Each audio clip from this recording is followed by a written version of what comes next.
આ સ્વાર્થની દુનિયા ને સ્વાર્થના સંબંધ બધાયને હોય. આ મતલબની વાત આવી ને એટલે મને યાદ આવ્યું.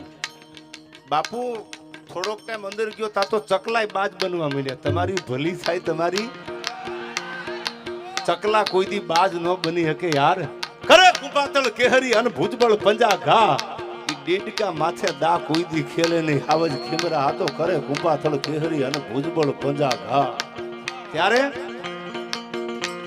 એ સ્વાર્થની આ દુનિયામાં સ્વાર્થની સગાઈ છે, મતલબી દુનિયામાં મતલબી ને માનસ. બાપુ